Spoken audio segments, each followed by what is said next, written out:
Welcome to the WoW podcast, where we bring you inspiring stories and insights from our university community. Tune in for conversations about growth, success, and the power of communication in the academic world. So get ready to soar with us on the wings of wisdom. Hello and welcome to a new episode of your absolute favorite podcast, Wings of Wisdom, WoW for short. I'm your host, Dr. Mohsin Ben Said, and today I'm joined by one of our WCC coaches and superstar student, Heath Johnston. Heath, welcome, my friend. Hi, thank you so much, Mohsin. Today How about that intro, huh? Yeah. Today we welcome a senior instructional designer and online faculty development manager at Ashland. With nearly 20 years of experience in teaching and content creation, our guest has led impactful educational projects such as developing Ohio's first legalized sports betting curriculum, designing a business program with an NBA player, and creating an award-winning online leadership program. He's also a certified QM peer reviewer and holds multiple certifications in distance education and technology. His journey includes a background in journalism where he won an Ohio AP award for his technology program, the Technology Vlog, and he continues to pursue content creation through his company, AKXS, pronounced Access, with his wife, Caroline. Join us as we welcome David Grimes to the show. Thank you so much, Heath. Thanks, Doctor. David, welcome. Yeah, thanks for saying. I said the 20 years makes me feel like I should check to see if there's any gray hairs coming in. 'Cause that's a long time. I was gonna ask, when did you start working? At the age of 5? yeah. I'm 43 years old. But yeah, I was like, you were talking about stuff, and I was like, man, I started adding up, because when I update my bio, I remember being like over a decade of experience, and I was like, well, 15 years experience. Now it's like 20 years of experience and stuff. It keeps climbing up there. My friend, you don't look day older than 25, to be honest. Thanks, I appreciate it. I'm in good company. I think all of us are good, young, living people. Awesome. We're really happy to have you, David. Thank you. So we understand you went to the Ohio State University, huh? I did, yes. Yeah. The Ohio State. Yep, that was my time. It was the Ohio State University. I have a shirt that says "the" on it, and get made fun of all the time by saying the Ohio State University. Tell us about your experience as an undergrad. Oh man, all right. So many moons ago, that's I went undergrad. Graduated high school in '99. So I started OSU as an undergrad, weaved my way through undergrad programs, and I started off in computer science initially. As Heath said, you could see I'm a big nerd, I guess, in technology. But started off in computer science, and I did that for a little bit. But I was in computer labs, and I'd do coding and stuff, and then I'd be in there, and it'd be light out, and then it'd be dark out, and I'd still be coding, and then things wouldn't work, and I'd be missing like a semicolon or something. I thought, I can't do this. It was gruesome. So actually I went to my advisor and I said, well, what else can I do? I like technology and like helping people doing that stuff. And how about technology education? I go, what's that? Technology education. I go, well, that's and at that time it was in a period in K through 12 where I took shop class. Heath, did you take shop or STEM or STEAM or anything like that? No, I never did. Okay, it's like a transition period. So when I went through it, I did shop. So I made a gumball machine, people make the bird feeder, that type of stuff. But that was kind of fading away, and up and coming was STEM, so science and technology. And so technology education was a combination of both to prepare us to teach, whether you went maybe at that time, in a rural district, you might still do kind of shop type of things. If you went to other different types of schools and bigger schools, you might do STEM, so science and technology, engineering, and math. And it was awesome because once I got that, that's where I fell in love with technology, because one, I got to do shop type things, get to work with your hands. So I would go into our studio and workshop, and I could lay the bowl. So you put a block of wood on it, spin, and you can lathe the bowl and make bowls. And we did metalworking and stuff like that. It was super cool. Then in the afternoon, I'd be programming robotics and having robots do certain things, and then I'll work in Photoshop later on and do Adobe Premiere and stuff like that. So it's kind of a nice mixture of stuff. And that's where I was like, this is what I like. And so I went from undergraduate to graduate through there. But man, You talk about old too, and I want Heath to see if he remembers his experience and compare it to mine, because 1999, I went to Ohio State University. That was MySpace time, pre-Facebook and everything else. So I had a MySpace. So that was like just beginning of social networking and stuff. I didn't have, I had a cell phone eventually, but at first I had a phone card. So my parents gave me a phone card and went down there so I can call home. And so I had to like dial the 1-800 number, whatever it is, then dial my parents' number and I could call my parents on a phone card. What device did you use? I had, well, in my dorm we had the phone that's attached to the wall. Okay. And so with the cord, you know, like you might see in those old time sitcoms, Heath. And then you know, I would use that one. And then I had my first cell phone, which was a flip phone, pre-texting. It didn't have texting or anything else. It was just a flip phone, and I had the antenna that you pulled out, you know, to get the better reception. And What year was this? what, 99. Really? I was, yeah. Oh yeah. Yep. So that was a big deal. I'd Sprint back in the day, and that was kind of nice. Then you got the T9 texting and stuff like that, so I didn't need the phone card anymore. But is that time? So pre social networking, big social networking, you know, on the cusp of cell phones and all that fun stuff. I mean, again, the screen was like just to put in a phone number, really. And so, like, I think the nice thing though, it forced us to go out an undergraduate, you know, as an undergraduate student. So we went out and did stuff together. And some of my good friends today are my dorm mates back freshman year, sophomore year, when we all had to like figure out college together. And, you know, we went out and studied together, partied together, you know, hung out with each other all the time, did intramural sports together. And that was kind of like a fun time. But it forced us to do that before, you know. That's not to say that I spent many dorm nights, you know, playing Madden, you know, 99 or whatever it was back in the day with my buddies. But it was a fun experience. But, you know, I think it was an exciting time because of that change. Just like in my major, that was changing from shop to STEAM and STEM. It was like changing where that technology was just rapidly increasing faster and faster, you know. And by the time I was in my graduate studies, that's like when Facebook was out, and like you're there like, don't go on Facebook. It's just going to cause trouble when students are you know, like, just we're trying to figure out that dynamic in Facebook, where now it's like, you know, you form groups and there's connections you can make and classes are held on Facebook. It's you know, it's a lot different back then, but it was a lot of fun. So I had a great time. You mentioned MySpace. That's funny. Yeah, I had a colorful blinking MySpace. Yeah. Oh my God. MySpace. Oh yeah. That was like back. Oh man, I don't want to date myself or embarrass myself, but like, too, right? Did you have a Yahoo? Yeah. I had a Yahoo account. Yeah, my first. Well, I had a Hotmail account. So I had a Hotmail. Before. Okay. Yeah, Hotmail. I still have my Yahoo, which you mentioned it, because it's some. I went to North Canton, Hoover, so it's like Hoover 99 at, you know, yahoo.com. It might still work. I have to see if I can log in and try it out. But, you know, that was back, yeah, Yahoo, Hotmail back then, Google, kind of a new thing.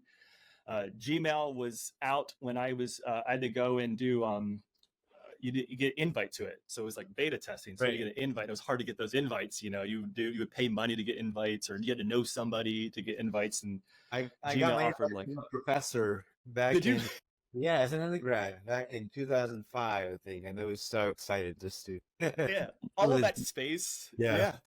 It was awesome. Yeah, I remember that. It was a big deal. It was a lot of fun. But yeah, it was cool though. It was like a cool time to grow up and have that change so fast. And you know, that's in the time of like Napster and Kazaa file sharing and, you know, BitTorrenting, all that fun stuff. So it was like, you know, everybody was learning. That's when music was changing to streaming. So it was a cool time to be like a college student there. Are you from the Columbus area, David?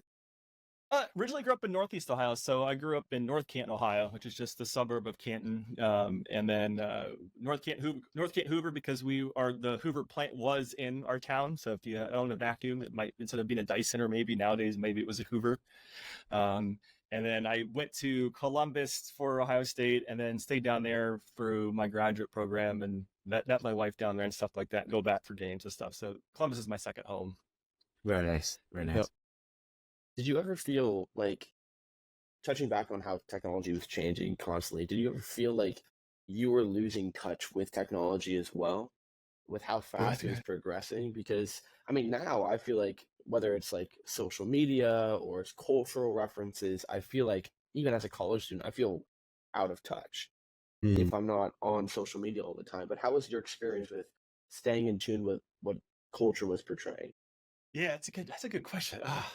I would say, like, when I say rapidly evolving, to me at that time, I felt like it was rapid, but that's nothing like it is today. For I can't even keep up with the new social media accounts that pop up and video accounts and email services and stuff like that. Before it was like Hotmail, Yahoo, and then it was Gmail, but it wasn't like that was happening months and there was new ones every month. That was kind of like the gradual you know, advancement of technology where today it's so fast. So then I didn't feel like it. It was just more exciting. I was going back to my dorm mates and stuff too. I remember signing up for PayPal, which was brand new in my freshman year, I believe, or no, sophomore year, I think. And I went around because you got $10 if you signed up a person. So I went all down my dorm, and it was like, there's this PayPal service, and we're trying to explain what it is because it was so weird. It's like, no, you don't. You have to sign up for it. Put in $10. You get 10. I get $10. And I made like a couple $100 going down my dorm. But look, it was like PayPal was like just a crazy concept, and now it's just like, I don't think it's kind of normal. You pay with PayPal, or it's kind of old now. I think you're like Venmoing people nowadays instead of PayPaling. So it's just funny how that advanced. But again, that was like, it wasn't like PayPal and something else, something else, something else. It was like PayPal, and that was it for a while. But we kept getting new things, but it lasted for a little bit. Where now I can see it being tough now. It going rapid fire. It is tough. I don't know how anybody keeps up with how rapid it goes in every facet for technology too. It's everything, whether it's hardware like your cameras and computers, or the software side of things. It's incredible. I don't know how people do it, but Do you it's think fun. do you think you would have gone into technology education had your experience then growing up in today's culture around technology? Yeah, I don't know. That's a good question. I don't know. I would like to say yes, because whatever my fate would be, because I felt like that was a good fit. But at the same Yeah. time, I don't know. There's so many cool things. Right now, I'm into like videography and photography and stuff. So maybe that would have been my more niche stuff to do, where that one was more generic at the time. So I got to do that. There's a lot more majors nowadays too. I feel like where I can get into certain things, but I think it might have been different now that I think about it. I think I would have picked something and maybe try to hyper focus on a certain aspect of technology, where technology education allowed me to kind of dip my toes into all the different ones. It's interesting. Do you think with the hyper specializations of these majors, do you feel as though students are missing out on the broader scope of learning, or do you think that niche focus is vital to how they learn? Yeah, I think it could help or hurt at the same time. I think going as an undergrad, you're getting these like general classes, and that's where you're kind of feeling out. Maybe if you're not sure yet what your passion might be or what your interest might be. And I love how you might capture that, and you get to take certain classes, and you get to say, I'll take this kind of class, this kind of class, this kind of class. And you go, aha, that's the class. This is what I start like. And then you can dive into that major or into that minor or whatever it might be, and take those classes. And I think that's going to be real nice and interesting, because then you become an expert, in a certain thing. Where for me, I was generic, and then I had to like teach myself and go and take extra courses or classes, or learn on YouTube how to use a digital camera, how to do Adobe Premiere. And I taught that myself, whereas maybe I would have got that, as a specialization in my major. But I think if you just play it right and open minded to everything, I think you can choose, just like here at Ashland stuff or any other college. You can choose your path, but be proactive in that path and be open to try new things. Like if you're like, I kind of like photography, well, take a photography course. If you think you like political science, try it out. Like that's what undergraduate is there for. And there's no rush. I tell everybody, there's no race to get to the end. Like find what you are passionate about and then go for it. And if it's hyper focused, great. If you like this major and you want a double major and then get this special thing, go get that special thing. I think the cool thing is you have a lot of options now as a student, maybe not as much as before. At least I didn't know about it before, but now I think you have a lot of Right. ways where you can pick and choose how you want to, take that next step in your journey. I think it Exactly. even has become a must. Now you mentioned two things. One is the specialty, so we need to be experts in a certain field. But at the same time, I think there is need to, to be well-rounded, and without that, we really cannot survive in this complex world. We live in No, a that's very complex. I do. And I think what I always feel like people, and I'm going to use really broad paint strokes here on stuff, but people my generation, a little bit younger than me too, we grew up in that digital age where like I had to learn like Microsoft Word, and had to learn how to use it. And it evolved over time. So it went from like drop down menus and you had the ribbon, and now there's things, and it's different, it keeps evolving. But for me, since I grew up learning how to use it from like bare bones, I grew with that technology. And this is just one example, is that I feel like I can navigate Microsoft Office really well, and I could find stuff. Whereas like some younger, maybe K through 12 students or stuff, if you can't find it, it's like it's not there, and then you get lost, you break down because you're like, I don't know where to go. But like to me, I'm like, I could probably find out where it is because I grew up with it. And even though it's not where it's supposed to be, I can probably hunt it down and troubleshoot and have that critical thinking a little bit more because I got that broader thing. I wasn't just focused on a certain thing, and I did all different types of technology. So I did get to do like Mac and PC. I talked about robotics and programming. I did website design and stuff, and I know a little bit of HTML to be dangerous. So I know all these things, which helps me out now in my job, where I can kind of tweak some things and make things look nice, where it might not be as easy if someone was just like focused on, I only do instructional design and I don't really learn maybe coding. And that coding way back then, what that actually, stopped doing a little bit ago, but I did web page design too. That helps out today. So it all kind of leads in together. Good. So, 2 degrees in technology education. Now as a senior instructional designer and online faculty development manager. What is instructional design for those who don't know what the field is? Yeah, it's a good one. So if you could walk us through like your, day in your schedule, for example. Yeah, sure. So instructional design is like how we help faculty members here develop online classes. So how to present that online class as best as possible for a great teaching and learning experience for the student. So there's like theories and best practices and frameworks, which I will not bore Heath into a lecture about all that type of stuff. He has enough classes he's probably worried about this semester. But in a nutshell, it's like there are certain things we can do to improve that online course experience. And again, whether it's that theory, whether it's like emotional design, it's experience design, like how do we get that experience great for the teacher, great for the student? And I'm sure you don't put anybody on the spot, but like, have you taken different online courses here so far?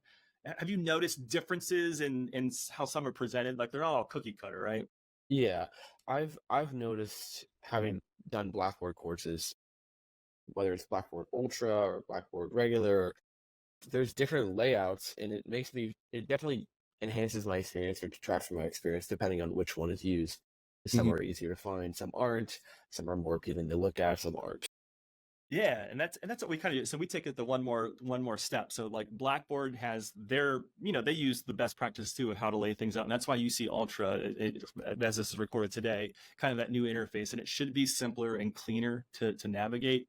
And what we do is we go, okay, what would Heath need to excel in this class? Because you have the faculty members who are content experts, and their specialty is content, and they're awesome at content, but we want to make sure they can convey that content and have that student soak in that content in the most efficient and best way possible. And so it is that layout. And how do we lay it out? How do we have Heath have a great experience as he's going through that course, to not be confused, to be confident, and to feel like he's matriculating and advancing and growing as he goes through that course?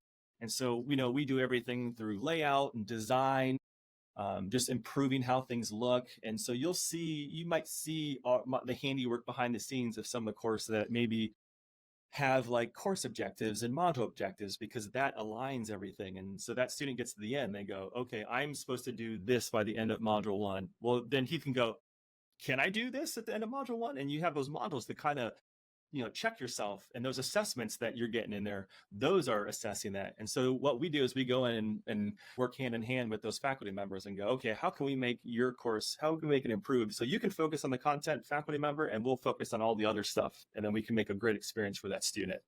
So that's kind of what it is in general. And we could do that in person too. There's certain classroom management techniques that we can help on, like how can we not make a class super boring, how can we convey that knowledge in a more engaging way maybe. And again, we just kind of work with the faculty members, and the faculty members are great here, and so they're always like, let's try this. And again, hopefully you see some of that difference in that online class, because I'm sure you experienced some not so hot online experiences, which is common. But it's tough because again, you're putting someone who's focused and whose specialty is political science, right? They're not a course developer. So like that's where we can kind of help, and maybe we can both rise that experience for everybody. Yeah, I will say that when Blackboard Ultra came out, is that my experience with online courses has improved immensely, because less clicks, easier to find. You have text that's much easier to read. The accessibility is much easier, whereas I had to go, maybe 20 clicks to find my access to my books that I would have on ebook. Now it's only like 2 or 3 clicks, and it's laid out perfectly for me. So, I mean, luckily I've had those good experiences, but I also had those bad experiences to begin with, so that way I could understand the progression that has taken place behind the scenes, and I can appreciate it fully. Awesome. I love that feedback, and I appreciate that, because that helps us. And again, that's our ultimate goal. That's the nice thing, is we're on a united front to help our students have that more positive experience.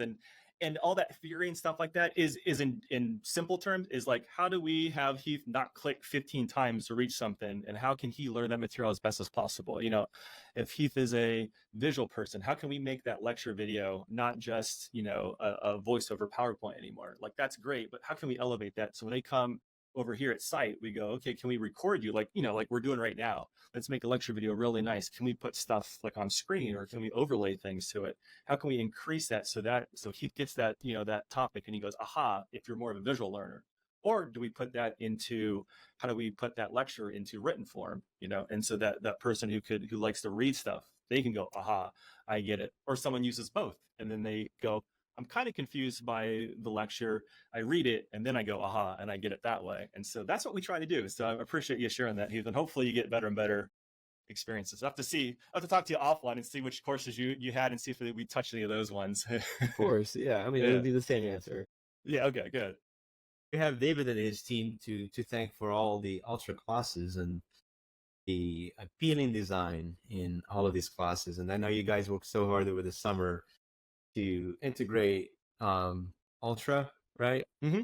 And help. Yeah, we're just we try to help the faculty. I mean, it's a big ask for the faculty to tell them, say, hey, the way you've been doing things for the last X amount of years, it's totally different now. You have to do it this way, And I know that's a headache, and they're like anybody else, of like you and me and Heath and stuff. We all have only a certain amount of time to do certain things, and we said, let's just flip everything around. So a lot of faculty came in over summer, attended these workshops, worked with us to redevelop their courses, and try to have as smooth a start.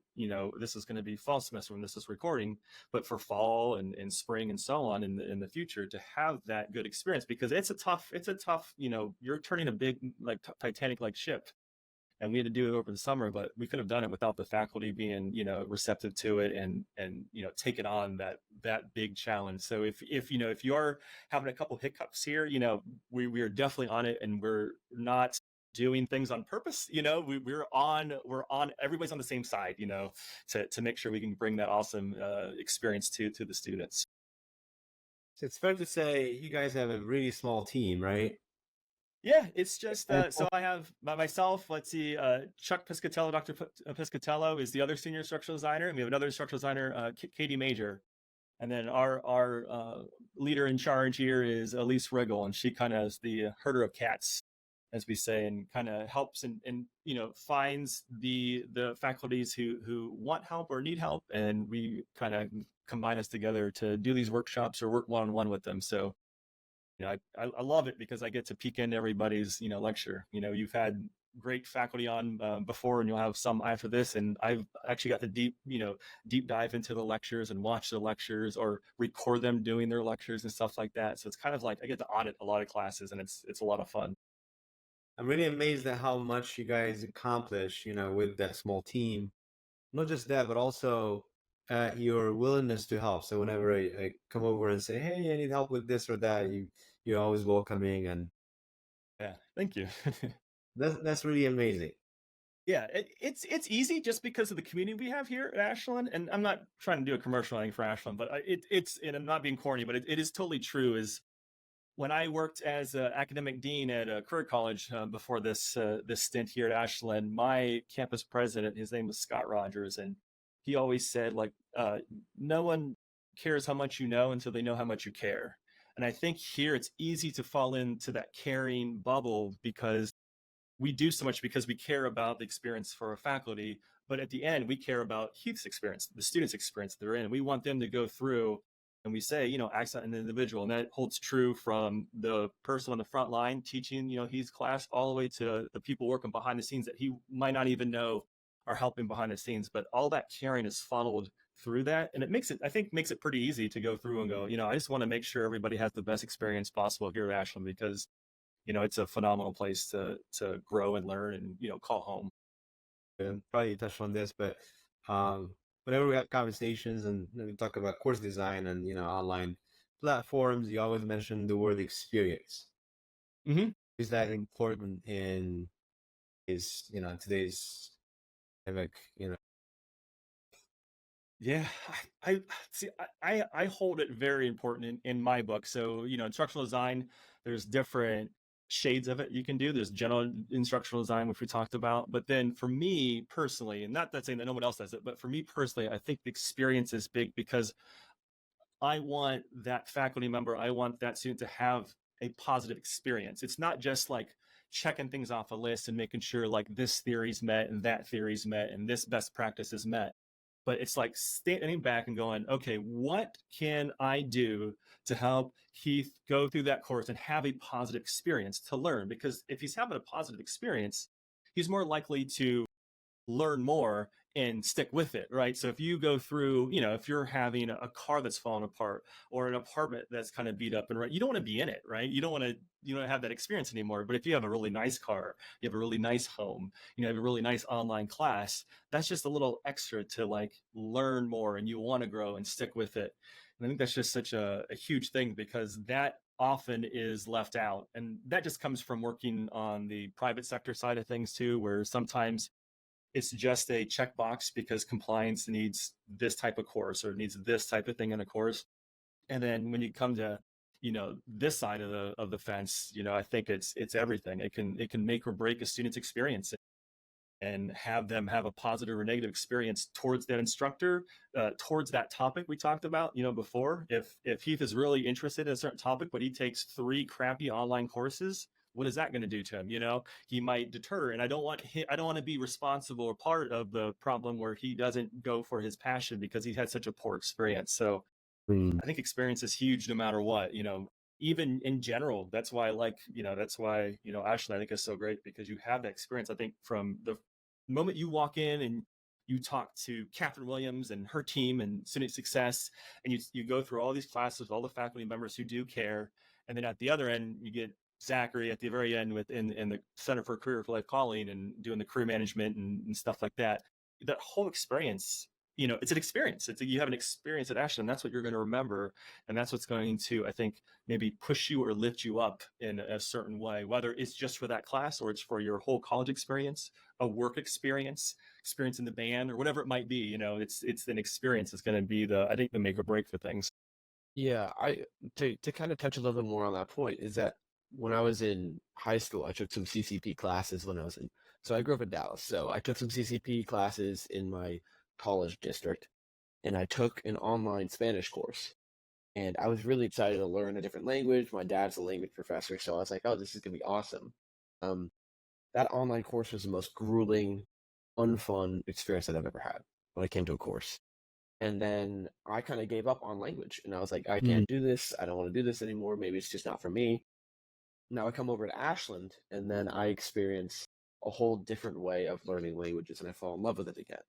So had I not had that drive to learn languages again and try a new experience, I may have lost out on a passion entirely because of a bad online course experience. So Point. sometimes I feel like, from an outside perspective, I think that you probably live in a thankless job, but because you're always behind the scenes, you're serving people, and you're not face to face with everybody all the time. But I wanted to, sometimes when we have these experiences and you look back and we get to have that perspective, I do thank you a lot for what you do.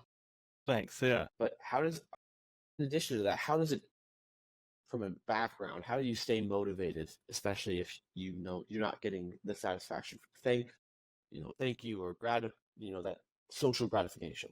That makes sense. Yeah, that's good. No, I appreciate you saying that, because I'll tell you what, anytime you hear something like that, it's always nice, But like for me, I don't have to hear that stuff, although I do a lot, which is nice. Again, this is why I like Ashland so much here, is that even though I'm behind the scenes, I get to work with faculty members, and they'll say thank you all the time, and are so supportive, and they say, oh, week one just happened, week one just ended last week, and they love these videos that you created. They just were happy to have like nice, high quality videos, or oh, they really like this assignment. Instead of being like a discussion where it was like a blah prompt, we made a scenario and a case study, and they did this and this and this, and they seem to really engage with it. And like, that is like, okay, that's cool. That's really nice. And then of course, if you hopefully you leave feedback at the end of the semester, and you type in feedback, that all gets followed back to all of us. And so we see all that feedback, good and bad. And if you don't like something, or something's not working out, that's where we can go and go, okay, where's a gap that we have that we can fix that. So it is super nice. And then we have a good community of instructional designers here in Ohio, especially either through QM, which is Quality Matters, which is kind of an organization that instructional designers and faculty are a part of, to help promote this sound online course development. You go to different universities, and we share tips, and we share what we do and stuff like that. And we go, that's a great idea. I love what you're doing over at Akron, or I love what you're doing down at Ohio State, or I love what you're doing at Ashland. And we kind of share things that way. So that feedback loop does happen. It is, of course, probably nicer if I was in front of Heath and standing in class, and he can tell me that, like, hey, that was a great assignment, but it does trickle back. So but it's always nice to hear the words. So I appreciate you sharing that with me, Heath, because that makes it, that hits here too. So it's really nice. Of course, yeah. In addition to, you were talking a lot about Quality Matters and QM. Mm. How does that fit into like the new scope of AI, and being able to build onto your own independent manual, like hands-on working with faculty? But how does AI fit into that entire? That's a good $1 million question. How does AI fit into it? Man, talking about being on the cusp of something, what we were talking about before, this is like the big thing that's happening, that ripples through probably your end, all the way back to the back end stuff, and the faculty are right there in the middle of it. It is a prominent thing. So there is a conference coming up in Akron in a couple months here, and its focus is on AI. So all of us on my team, we're going to go to Akron and attend that conference. We're going to learn, share stories, see what other faculty are doing, what other instructional designers are doing, what are students wanting or needing, or what they're maybe missing out on, and trying to learn it. So we're learning everything with you as well. Everybody's learning at the same time, and we're trying to figure it out. That is what I say. There's no magic bullet or the wand that you can wave and it be perfect. But I'll tell you what, it's on everyone's mind, and we're trying to do what's best for the student. And that's our North Star all the time, is what's best for the student.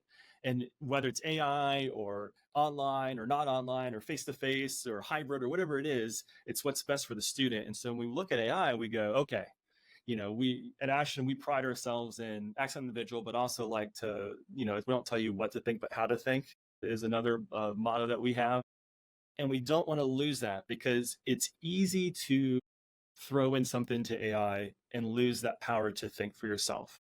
At the same time, if used properly, it could promote better thinking, but how do we navigate that right now when it's thrusted upon us and it's changing? Every time our team looks into some stuff, it's like, there's a new program that you're talking about before. This is new program, this new AI chatbot. There's this new thing that does video, this new thing that does all this other stuff. And you're like, gosh, I don't know how to keep up with this stuff.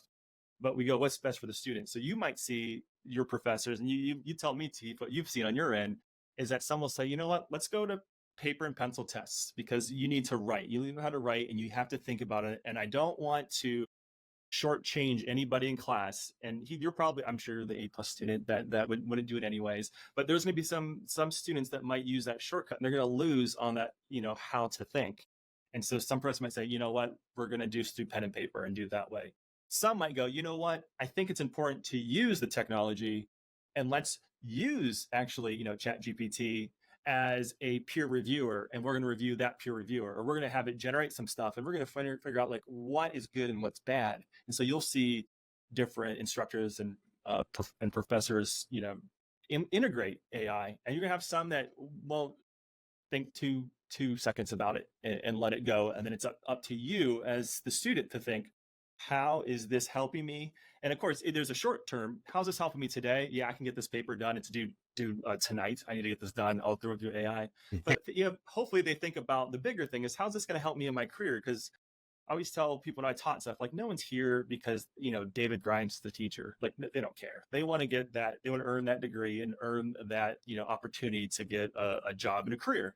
And so how's that going to help you in your career? And so how do we navigate that? I don't know yet, but there was an article, I'll tell you, there's an article that it made the headlines the other day. And it just sticks out in my mind because the teacher was putting out that, week 1 assignment, like introduce yourself, one of those ones. I'm sure you've experienced that, and a majority, if not all the responses they found out were AI generated, like introduce yourself, the no stakes, one.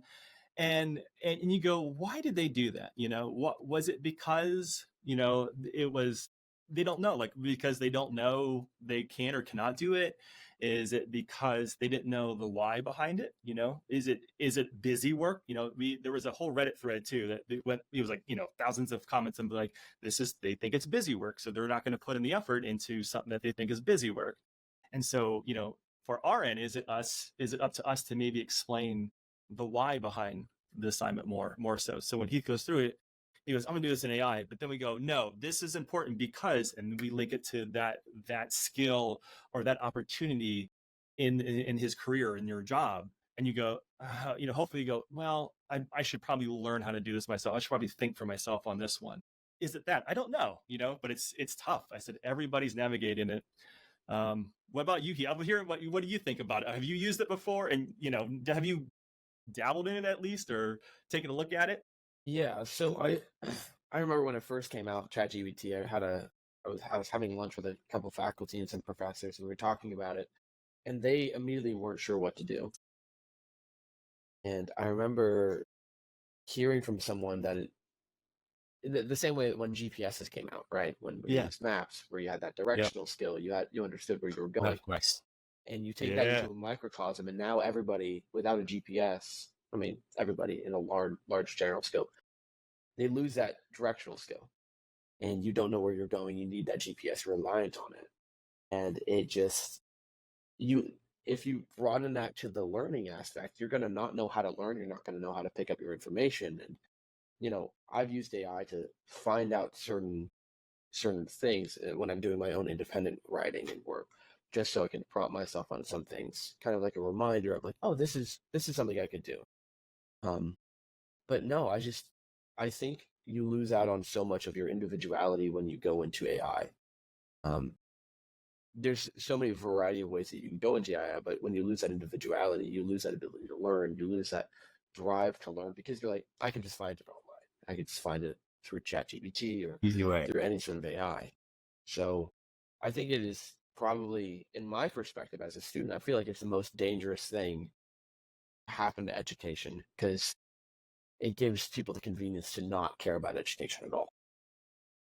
Yeah, that's excellent point. And then so on our end, we're trying to figure out like, how do we make you care to do it, not the shortcut method, and there's all kinds of different ways. I don't know what the magic solution is yet, or is there one, or there's a bunch of different things. And at the same time, we're also thinking, should we teach Heath and his cohort how to use it properly or better, so when he goes out there for that job, if it's up to him and someone else and that person has AI skills to like do some neat stuff with it and make a shortcut in the business, they might choose that other person, all things considered, all things equal, so we're thinking about that too. Like, how do we maybe teach AI to use it in a way that is beneficial and can help you in your career. And I know those are talks that are going on behind the scenes too. And it's happening so fast, and it's hard to get that ship turned around. But you'll see, and the nice thing is you'll see, at least here, all the faculty members are taking their individual, pathway towards it. So, Mm. my thing is to put my instructor cap on. It's like, read the syllabus, make sure you understand what you're allowed to do, what you're not allowed to do, and go with it, because that's what's going to happen. I think in the real world, you're going to have these companies who are going to ban it. You cannot use AI. You might have ones that say, this is how we have AI and this is how it's integrated into our system already. You're going to have some that are going to be like, you can use it, but we have no formal policy. And I think that's going to be the same experience that you have in your classrooms that's going to be out there for now. So at least you take that into consideration. That's going to be helpful to how to navigate the kind of the gray area of AI at this moment, at least. David, what's your concern? I'm sorry, what's your take on the concern that AI will replace jobs and make them obsolete? Yeah, I mean, I'm sure there will. I think it will, but also it'll generate jobs. You'll have prompt engineers and you'll have other things. So, like, when you look over the course of time, people still have jobs making cars, right? It's just different now. And then the more dangerous positions are done by robots and robotic arms and stuff like that. And you can probably look at history and see all the different avenues where we're like, oh, the world's coming to an end because this robot or this machine can do it. But at the same time, yeah, I'm sure people for sure lost jobs, but then other jobs grew out of that one. You needed someone to program that machine, someone to maintenance on that machine. You need someone to maybe make a better machine, and so, or that machine did it this way. So now there's another job that was created because of that. So I think it's just a reshuffling of things. But at the same time, yeah, I mean, you could plug in that thing and that person, that machine can make a great, probably online course too. So it's like something that's on your mind, but that's why I try to put the Dave Grimes special on some of the courses, because that's the humanity that I could put into some of these courses that maybe AI can't do. And I think that's what you're going to miss out. I think that's what you could still have. Right. In whether you're teaching or doing some other job, I think you need that human touch for a lot of stuff. But it's tricky. I mean, you have people on one end of the spectrum saying, like you're talking about, some other stuff is like, you have the calculator, right? And that one's for math. So math is same thing. My grandfather worked at the Hoover Company, and he was able to like just do math. And I was say he was a wizard, because he was just like, he just knew to calculate things and add things and multiply like big numbers and stuff. And he just did it like that. He just knew it because he didn't have a calculator when he grew up. He had to do it all his head. Or me, I grew up and I was using the TI-82. I don't know what they use now, but I use the TI-82, do all my math problems. And then, I have on my phone here, I got my phone there that I do stuff. And I'm like, and I use it sometimes. I'm like, what am I using this for? I know how to do a tip of 20%, but I just do it. I just like, it's a habit, or spelling. Spell check. I used to be an awesome speller back in middle school. Every week we'd have a spelling test, and I was great at spelling until spell check came along in Microsoft Word. I'm a Grammarly Pro Plus user now, and so like I know I'm not as good anymore. And I type words and I go, wow, that wasn't even close. I was so bad. Spell check couldn't even figure out what I was typing, and that's just because I lose that skill. But that's just like that's like a spelling skill. That's just a math, not just, but like that's a math skill, where AI, I think, is like, it's this broader skill. Now it's attacking English for sure, so what does that mean for writing and thinking and stuff? And I don't know what that means, to be honest, but that's something that we're all trying to figure out. Do you think, like, let's say, like, going to calculators, do you think relying on calculators is better so that we can focus on other things, right? So like, instead of learning that math skill or learning how to do all those calculations in your head, do you think that allows us to focus on more, well, I guess not necessarily rudimentary, but more creative tasks? Yeah, I think it does. I mean, to me, like, for me, math isn't huge in my day-to-day, job, really. And if I do need it, I have Excel that does math for me, and I have my calculator that does math for me. So like, I think knowing a certain level helps, because if you put something in AI, you can go, your antenna goes up and go like, that's not quite right, doesn't seem right. And that's helpful. If I didn't have that skill, a high enough skill in math, I would let things maybe slide and things would go through and it'd be totally incorrect. But at least I can like see that thing when it goes, that doesn't seem quite right. I think you'll need that when you're writing and when you see things, and especially with, the deep fakes and fake news and fake articles and stuff like that, you still need that antenna to come up and go, what? Why does this seem off? And I think learning how AI operates, how, we always joke most, and we say like, oh, what's those common words you see like delve and furthermore, you'll see some of those words pop up. And so the antenna goes up a little bit and you go, okay, this was AI written, you tell. Now that's going to get further and further along, and people might get better and better at recognizing, or software might get better and better at recognizing it. But, do you need to learn how to write and spell well? I mean, I still think it is. It's, this is all about communication. I think if I can't write well because spell check is not working, or I have to write a letter to Mohsin and he realizes, I'm not the greatest speller, or I can't put sentences together, that's a first impression that would maybe not allow me to get that promotion or get that job or to get my foot in the door somewhere. Or you email someone and you don't use spell check or anything else, and you don't realize, good sentence structure, grammar, whatever it is, whatever that bar is that you feel you would need in that your position, that communication skills lost, and it's going to be a detriment to you, I think. Whereas if you get that certain level, you learn it in your English and your comp classes, and you learn on your own, there's going to be a certain level where you could probably use AI, but you're going to know what is good, what's a good level of like, okay, that's a good like it spit out a good response, but I need to tweak it and put my own spin on it. And I think having that complementary relationship with AI is going to be key. You don't want to rely on it so much, or be just not knowing what's good or bad is going to be detrimental to someone's, I think, ability to function in life. It is definitely a tool, and how we use it, I think that's the key, right? So it cannot be used to replace critical thinking, and that's what Heath mentioned, or the way we learn, how we learn, those tips and tricks, and but it can be used to complement and maybe, like in your case, probably use AI to save time, right? Yeah, yep. We do stuff. I mean, I use AI every day in instructional design. And so let's just take a slice of, let's say, a lecture page that we create. So yeah, we might record a nice high-end lecture with our video cameras and dub over some things into it.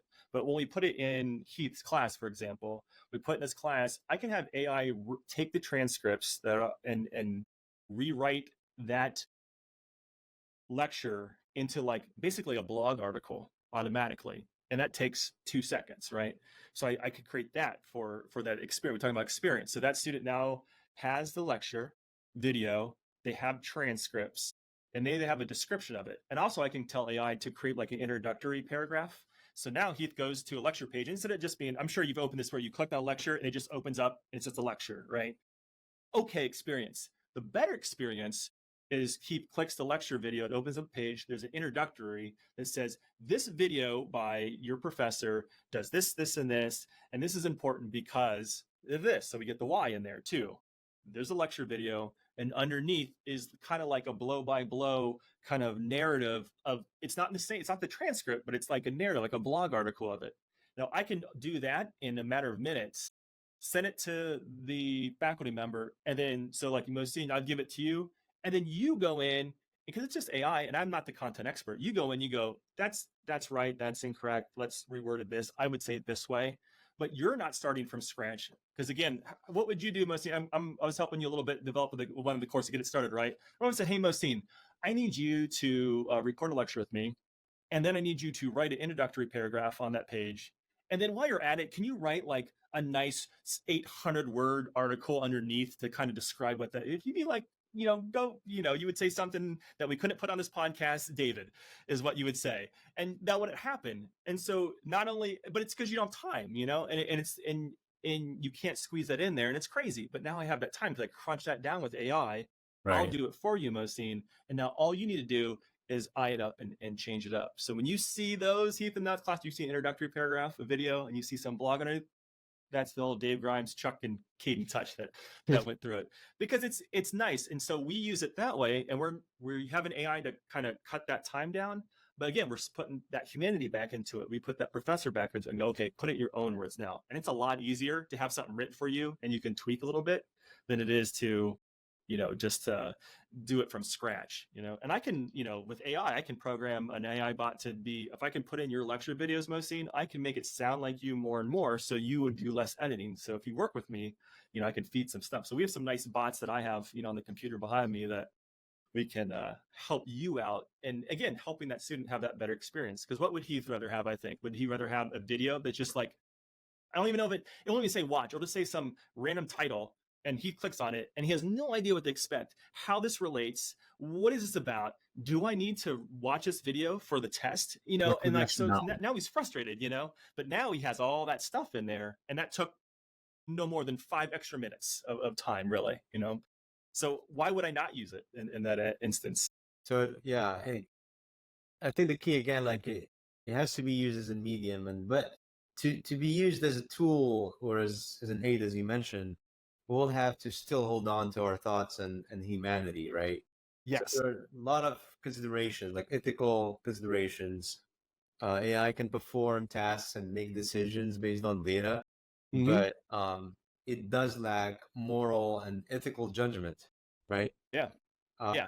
Critical thinking. He had mentioned that emotional intelligence. So AI lacks that genuine emotional understanding and empathy. There's also the issue of fairness and bias from the data that it draws from. Yeah. Yep. And that's why I like having that faculty member do that touch on it, because they'll recognize it, because that's all them. That's up here for them, and they're experts in that one, so they can really tell and change that right on the dime. And then once I learn it too, I can kind of hedge my bets a little bit, fix it up a little bit, and then they fix it up. So now it's been AI touched, human touch at minimum, and then it'll probably go through another human touch after that once it gets reviewed by one of my fellow coworkers. So it's like it goes through. It's not just like, just don't think it's just me spitting AI up on your course, and it's just a bunch of AI stuff. It goes through a lot of human thing, but that's the thing that we're trying to figure out. And that's what we've been massaging for like the past year or so. I mean, the nice thing is we've jumped on a ChatGPT Pro account since it first came out. Like, we've been using it, and that's the kind of things we're trying to stay on top of it because we know it's coming. And so we've had this Pro account, and we're developing our own bots for it and stuff like that, learning how to write the instructions for those things. That's all stuff that we're trying to teach ourselves. And that's where we go to those conferences, and I watch YouTube videos and scan Reddit threads, all that fun stuff, just to, again, because I have Heath and all his buddies in mind as we go through. So I want to make that experience great for them. And it's always changing. So you have to adjust. Yeah. Yep. I mean, you'll see stuff. You'll see stuff. It's going to be incredible when, like, we've done stuff practice-wise where I've given a lecture, I read it through AI video, and it made me speak Italian fluently, and it matched my lips to speak Italian. So it looked like I was speaking Italian in my voice. And that took 10 minutes. It's incredible. But like, look at that would do. That's going to help maybe, Italian is a second language, English is a second language. Like, think how nice it would be to have that student choose Chinese or Spanish and then go back to English, and they get back and forth. And it's not like, I don't know, I can't speak Chinese at all, but like can with AI, so is that a benefit? Can that help me out? I think it can, or a transcript. What if I ran the transcripts through and I put it out in Spanish now? Is that better? Is it better than not having transcripts at all in Spanish for maybe students who might need that? So it's like, there's some cool stuff that's around the corner, and you might see, there's been cool things that we can do. I mean, we can train voices and stuff. So if we need, AI Mohsin to do it, I have enough audio clips of you, Mohsin, through this podcast. Yeah. We won't even need Mohsin, Heath. We'll just do it this. You'll just do it on your own. We'll get AI Mohsin in here, and you just you type what he wants to say. Yep. All right, let's move on to more serious questions. So, as a proud Ohio State alum, what's your take on the Ohio State versus Michigan rivalry? Oh, well, first, I can't believe you said that State Up North's name, but I'll tell you what, I don't want to jinx myself, but this will be the year things will change. I grew up in the Tressel era, so I have pictures of me next to the trophy, the championship trophy. I've been to the big games and stuff. It was a fun year from 99 to like 2005. And lately, the last couple of years, not so great. I worked with Dr. Swanson, who's one of our math professors, and it's painful because he's a Michigan alum. It's not great. So it was a mutual relationship that we had to agree to put aside our differences and make a nice math course. I kid only a little bit. He's great, but it's yeah. We try to keep we good thing it wasn't like November when we were developing with each other, but Okay. I think this will be the year. I think I got high hopes with the new expanded playoffs, and I got a good team, new quarterback, and everything's looking good. I'll be down there, a couple games. I always try to go back for alumni games. I'm on the alumni board and stuff, so I'll go down for college of education. So we set up events down there and have our homecoming, big hoopla thing. So I'll definitely be down there and have everybody down there. Yeah, it'll be a lot of fun. I'm looking forward to it this year. This is the year. But I say that every year with the Browns. This is the year. And then I saw it happen the other night. Michigan just lost against Texas. I mean, I'm I a Texan saw that, myself. yeah. I was cheering, and I was like, I'm not even that big of a college football fan, but being up here, I'm like, down with Michigan. That's my idea. Yep. I mean, I love it. No, good. I can watch the Appalachian State, ending of the game over and over again. It never gets old. So versus Michigan, it's great. But people say I'm crazy, I was gonna say that David is known for his impressive collection of Nike shoes. I didn't. That's I love now shoes he's wearing myself. a pair of Nike shoes. Yep. I got my Jordan 1s on today. Yep, I got purple ones. I tried to put it up on the screen, but it might hurt myself being how old I am. It'd be your first injury, your podcast injury on there. But yeah, I like collecting shoes. The nice part is growing up, we were pretty blue collar growing up and stuff. And so, I had my share of Kmart shoes growing up, and but blessed to have new shoes every school year that my parents got me. But then after probably being annoying to my parents, one year I think they finally saved up, and being a parent now myself, I bless them forever for putting up with me and doing this stuff, because they gave me a pair of Jordans, and then I got hooked from there. So just try to get them, and now my wife and my daughter like to buy them for my birthday and stuff like that. So, but it's a nice fun shopping time for them. We get to go down to the outlet malls, the Tanger outlet malls down in Columbus, and they do their shopping and I do my shopping, and everybody's happy. So it's a win-win for everybody. Did you get into the Nike shoes, or whichever shoes that you're wearing? Did you get into that because of the shoes themselves or the brand, or did you get into it because of basketball? And there's a huge shoe culture surrounding basketball and sports. Yeah. Oh yeah. They're incredible. Now I would say I'm not that level, because I like wearing mine. So I don't have mine like in display cases and stuff. And I'm sure when I bend down and I crease something, they probably, I'm sure all the sneakerheads are going, oh my gosh, I can't believe you did that. But I'm not super involved. All mine are like, I'll say normally priced, I say, what's the outlet mall? So I'm not getting anything spectacular, but it's just a fun thing I like doing. I said, it's just Jordan. I'm, not that I'm the biggest Jordan fan. I mean, Jordan's the GOAT. So, but at the same time, I'm not like a huge, I have a collection of them and I'll posters up everywhere in my office thing, but it's just something I enjoy doing. It's just something fun that I look back on and enjoy doing as a kid, and I still do it now. And I just, I said, I'm old and I like comfortable shoes, and, some of my old man shoes aren't as comfortable as my tennis shoes are, so I still stick with those. You're too humble, David. Yeah, no. We usually finish with a question where we ask to give advice to our students. So what advice would you give to our undergrad and graduate students? Yeah, should have done my homework and did this. Talk to me, David. Give me some advice. Yeah, I do. That's why I said I got a student on here too. No pressure. I would say, and Heath, I think of you when I say this. I don't think I'm saying it to you because you do this already, but I would say be intentional with your learning, especially at Ashland University.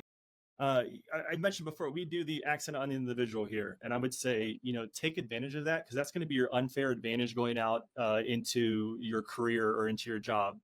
What you're going to have two camps. You're going to have a camp that says you go to college, get that piece of paper. That's going to make the difference. You're going to have the other camp that's going to say, you don't need college. You just need to go out, make connections, grind hard, get opportunities.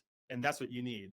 And at Ashland, because of our accent individual, where we offer you this holistic education, you can get the best of both worlds. You're going to get out of here with a great degree at a great institution. It's going to mean something. You get out and you apply for jobs, and they see an Ashland University, diploma with you. But at the same time, because you'll have everyone who cares. I said, from Catherine to Zachary and all your faculty members in between, everybody cares about you as a student. I 100% confident I say that without a doubt, that everybody cares about the students. And because of that, you're going to get these opportunities where if you're intentional, you go out there and you be friends or have your instructors be mentors for you. Take opportunities that we offer here. Go out and join the clubs, do things with other students, go on, internships or externships.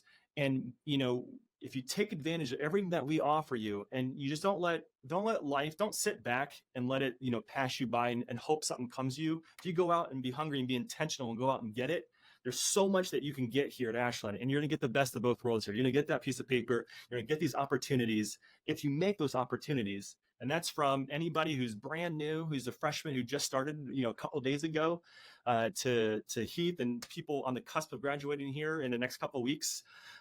You can do that, and there's no time to start the now. Look, if you haven't done it, do it now, because you're going to have so many opportunities come about. And I'll finish with a story too, which is kind of funny, which is how I ended up here. So I always joke that my boss, Elise, she slid into my DMs to get me here because I was working for a different company, and they were looking for instructional designers. And I just happened, my LinkedIn. So if you have a LinkedIn, make your LinkedIn awesome, because again, that's another form of communication that you should have is your online brand yourself online positively. So I had my LinkedIn. She slid into my LinkedIn DMs and she said, "Hey, I'm Lise, looking for instructional design. Would you be interested?" And at the time, I wasn't really looking for anything, but I was like, "Oh, I'm interested. What the heck, So I came down here and had like an interview, or like I don't think it was like a formal interview, but like it probably was, but it was like they were just so nice and everybody's talking. And I got to see campus is beautiful. It's like being a student, I think. I came down here and saw everything awesome. Wow, the people were great. Campus was great. And I said, "That's great." That a second interview has come up, and I go, "Okay, great." So I'm at home and I'm doing this thing. I got my headphones in. I'm loading in. I'm trying to do my interview, and Elise pops on. And then the person who works beside me here, Chuck, came on. And then there was another person, like a student worker, came on, and then our dean came on, and then I go, I'm looking at her, and I'm like, "Gosh, she looks so familiar. Like, how do I know her?" And I'm sitting there, and they're like, "Hi, we're from EASH, and this is what we're looking for." And I'm just going, why does she look so familiar? And she sounds familiar now, and I'm not even listening to what they're saying. I'm just like going, God, now it's bothering me. I'm like, where's this lady? Like, how do I know this lady? Like, she seems so familiar. And I go, oh my gosh. It just so happened when I worked at a career college, I was the dean at the career college, and we had a conglomerate of career colleges. So we had one in Ohio, one in Pennsylvania, a couple in West Virginia, because I'm in that kind of zone over there in the tri-state zone. And she, this is many moons ago, she worked for Cengage, and she was a rep there. And she came and spoke at one of our all institutional meetings that we had everywhere. And she was so great that I called her up and I go, "Can you come out and just, talk at, this, at our college?" And so she did.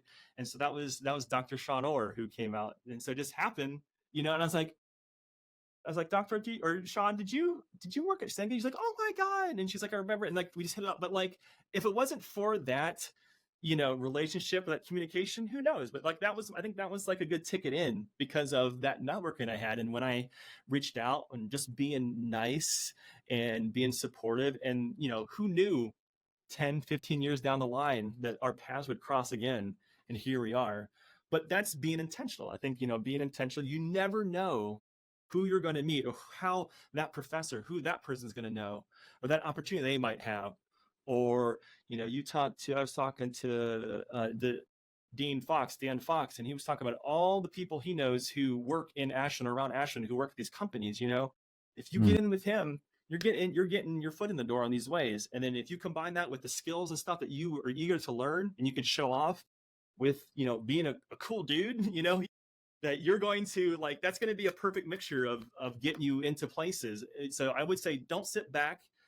Don't let life happen to you. Go out and be intentional and leverage everything that Ashland has to go for you. Just don't go to class and get that piece of paper and call it a day. Like, go out and do all the things. Go out and have those mentors. Go out and use those activities and those workshops and those clubs. And when they say, come, get your resume worked on, go out and get your resume worked on. All those little things are going to add up.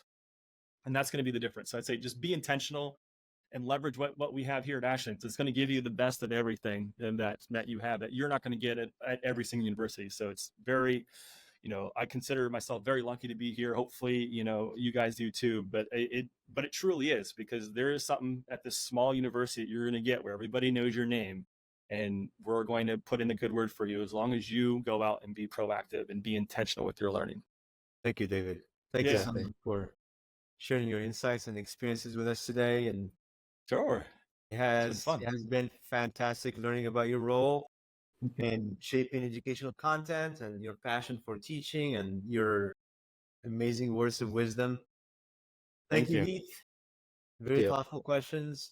For our listeners, make sure to check out the show notes for links to more about David's work and achievements. Don't forget to subscribe to Wings of Wisdom on Spotify and YouTube so you never miss an episode. And thanks for tuning in, and we'll see you next time. Yep. Smash that like button, right? All right. Yeah. Thank you, guys. I appreciate it. Thank you. Thank you, guys. Thank you for tuning in to the WoW podcast, where curiosity meets inspiration. Brought to you by the Writing and Communication Center at Ashland University.